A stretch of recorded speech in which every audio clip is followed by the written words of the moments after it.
Assalamualaikum warahmatullahi wabarakatuh. Selamat pagi anak ibu semuanya. Apa kabarnya hari ini?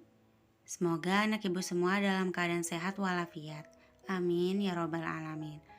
Pertemuan kali ini ibu coba menyampaikan materi menggunakan video pembelajaran di YouTube ya. Jika sebelumnya ibu sudah pernah menggunakan podcast. Nah, kali ini ibu harap anak-anak ibu semuanya lebih bersemangat dan bisa memahami materi yang akan ibu sampaikan. Minggu sebelumnya kita sudah belajar tentang peristiwa sekitar proklamasi kemerdekaan Indonesia. Hari ini kita akan membahas materi tentang pembentukan pemerintahan pertama Republik Indonesia. Nah, pada kali ini ibu bagi dalam 2 pertemuan. Jadi video kali ini merupakan pertemuan yang pertama.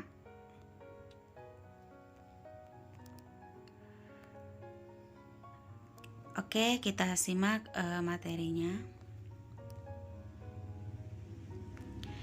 Inilah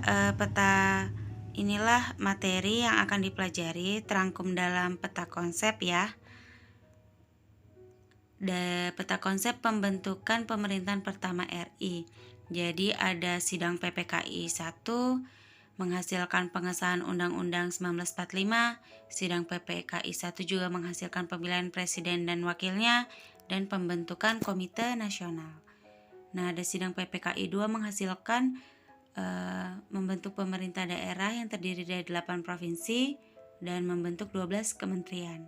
Yang ketiga ada sidang PPKI ketiga, ada pembentukan KNIP, PNI, dan pembentukan BKR.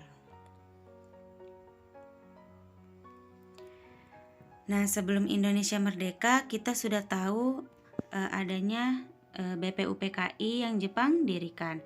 Nah, BPUPKI itu kan bubar saat dianggap tugasnya sudah selesai.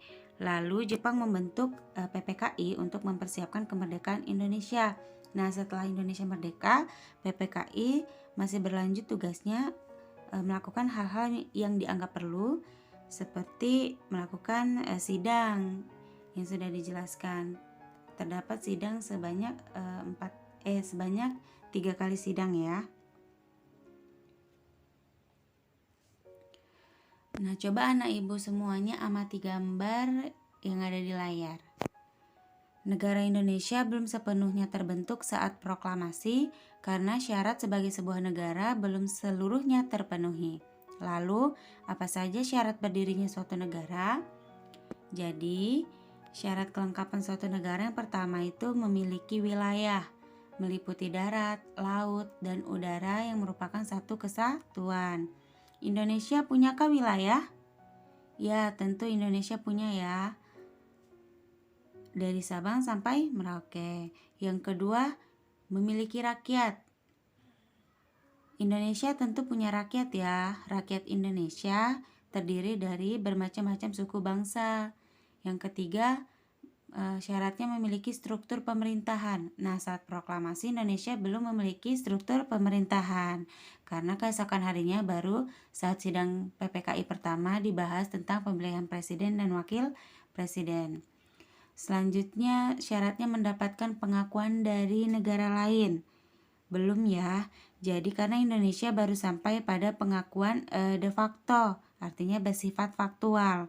Sedangkan Indonesia belum dapat pengakuan secara de jure atau pengakuan resmi dari negara lain melalui hukum internasional. Yang terakhir, syaratnya itu memiliki undang-undang dan peraturan hukum. Nah, oleh karena itu, tugas pertama Indonesia yaitu membentuk pemerintahan. Bagaimana prosesnya? Akan kita bahas.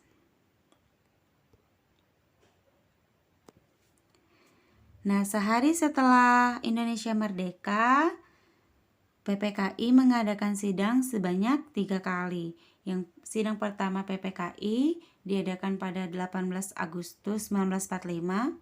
Sidang kedua PPKI diadakan pada tanggal 19 Agustus 1945 dan sidang ketiga diadakan pada 22 Agustus 1945. Mari kita simak hasil keputusan seluruh sidang PPKI. Sidang pertama PPKI pada 18 Agustus 1945, lokasinya itu di Pejambon, saat ini merupakan Gedung Pancasila. Jadi ini ada foto saat proses pengesahan Undang-Undang Dasar 1945. Nah, sidang dipimpin langsung oleh Insinyur Soekarno. Yang pertama, keputusannya itu membahas tentang mengesahkan Undang-Undang Dasar 1945 sebagai suatu konstitusi negara. Nah, pada 22 Juni 1945 sebelumnya, Panitia 9 sudah menghasilkan rumusan dasar negara atau Undang-Undang Dasar yang dikenal dengan nama Piagam Jakarta. Nah, dari Piagam Jakarta itu menjadi cikal bakal Undang-Undang Dasar 1945. Nah, sehari sebelum sidang pada 17 Agustus telah berkembang isu tentang bunyi sila pertama Pancasila, kalimat ketuhanan dengan kewajiban menjalankan syariat Islam bagi pemeluk-pemeluknya. Ini menjadi perhatian yang cukup serius. Kenapa? Karena seperti yang kita tahu bahwa mayoritas orang Indonesia bagian timur beragama Kristen, Katolik, dan Protestan, sehingga merasa keberatan dengan rumusan itu. Karena sesungguhnya Indonesia itu adalah Bhinneka Tunggal Ika, berbeda-beda tetapi tetap satu.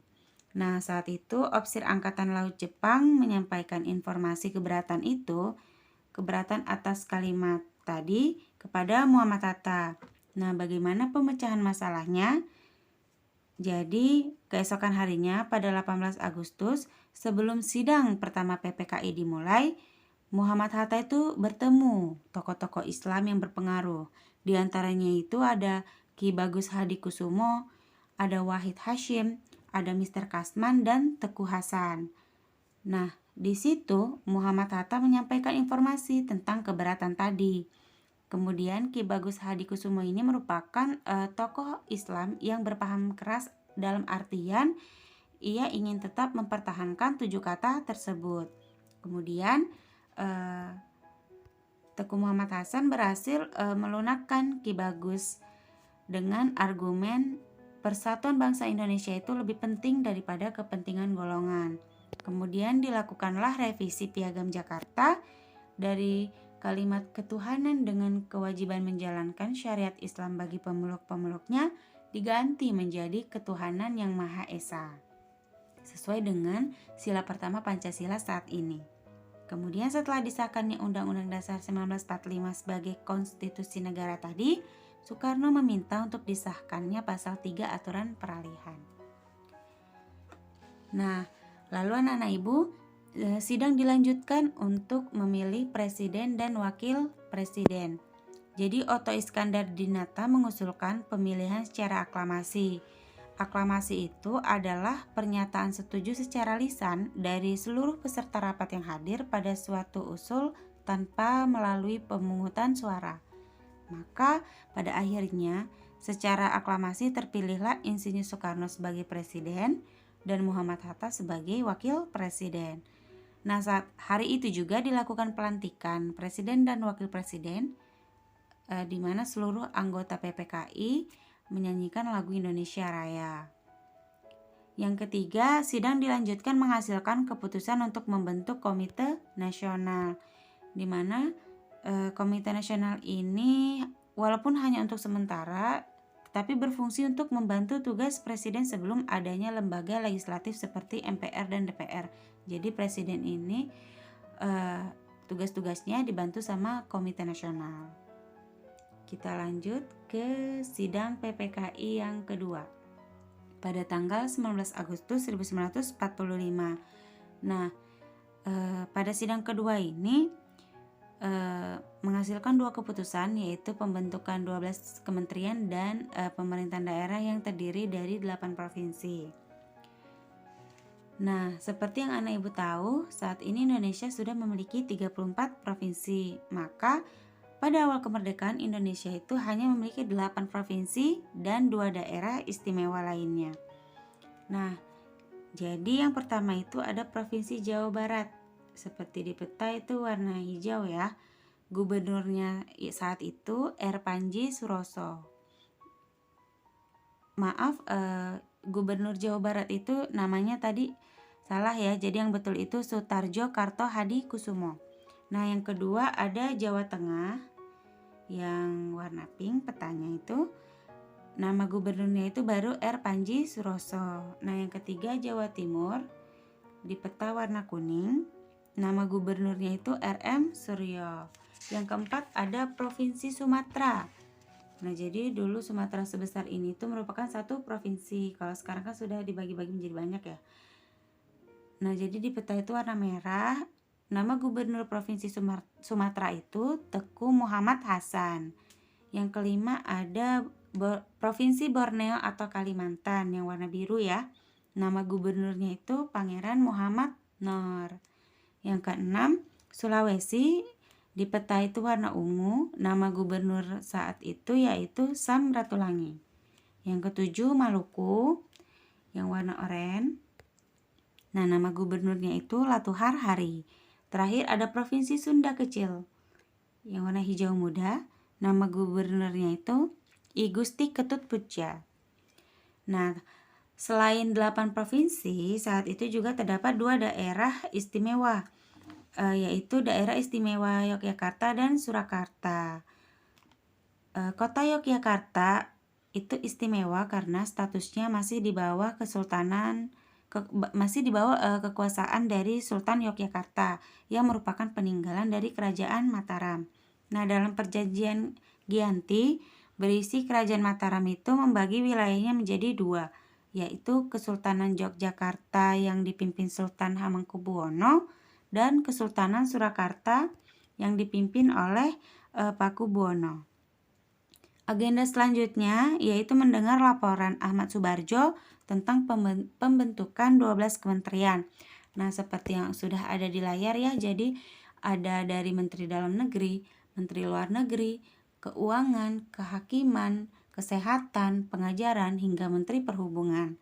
Nah, selain 12 menteri, dibentuk juga Menteri Negara berisikan 4 orang, yaitu ada Wahid Hasyim, M. Amir, Oto Iskandar Dinata, dan RM Sartono. Nah, di hari yang sama pada malam harinya, beberapa tokoh berkumpul di Jalan Gambir Selatan, sekarang itu Merdeka Selatan. Mereka membahas siapa saja yang akan diangkat sebagai anggota Komite Nasional. Jadi kalau misalnya dalam sidang PPKI yang pertama itu dibentuk Komite Nasional, nah di sidang PPKI yang kedua itu dibicarakan siapa saja yang akan menjadi anggota Komite Nasional. Kita lanjut ke sidang PPKI yang ketiga pada tanggal 22 Agustus 1945. Menghasilkan 3 keputusan. Yang pertama pembentukan KNIP, yang kedua pembentukan Partai Nasional Indonesia sebagai partai tunggal, yang ketiga pembentukan Badan Keamanan Rakyat atau BKR. Kita bahas satu persatu. Sidang PPKI yang ketiga pada tanggal 22 Agustus 1945 yaitu menghasilkan pertama pembentukan KNIP. Jadi terdapat 3 tujuan pembentukan KNIP. Yang pertama, mempersatukan semua lapisan dan bidang pekerjaan agar tercapai solidaritas dan kesatuan nasional yang erat dan utuh. Kedua, membantu menenteramkan rakyat dan melindungi keamanan. Dan yang ketiga, membantu para pemimpin untuk mewujudkan cita-cita bangsa. Nah, KNIP dilantik pada 29 Agustus 1945, di mana ketua terpilih itu Mr. Kasman Singodimedjo, wakil pertama itu ada Sutarjo, wakil kedua Latuhar Hari, dan wakil ketiga ada Adam Malik. Anggotanya itu seluruhnya berjumlah 137 orang. Cukup banyak ya. Nah, tugas PPKI berakhir setelah KNIP terbentuk. Yang kedua, pembentukan Partai Nasional Indonesia. Nah, pemimpin pertamanya itu Insinyur Soekarno, pemimpin keduanya Muhammad Hatta. PNI ini merupakan partai satu-satunya setelah Indonesia merdeka, jadi ya ini merupakan partai tunggal. Nah, dalam perjalanannya pula PNI menimbulkan pro dan kontra ya. Jadi saat itu Sultan Syahrir menganggap PNI sebagai partai tunggal itu PNI sebagai partai tunggal itu bertentangan dengan paham demokrasi. Kemudian Syahrir dan Hatta mengusulkan bahwa negara itu tidak boleh hanya memiliki satu partai, tetapi harus memiliki banyak partai. Oleh karena itu nanti pada video selanjutnya akan kita bahas pada akhirnya di mana Indonesia itu memiliki banyak partai atau multi partai. Nah, yang ketiga itu pembentukan Badan Keamanan Rakyat atau BKR. Jadi fungsinya untuk menjaga keamanan dalam negeri. Jadi seperti polisi gitu ya. Anggotanya itu merupakan mantan peta, mantan kenil, mantan heho, dan lainnya. Nah, itulah materi kita pada pertemuan kali ini. Terima kasih atas perhatiannya. Ibu mohon maaf apabila ada kesalahan kata dalam penyampaian. Assalamualaikum warahmatullahi wabarakatuh.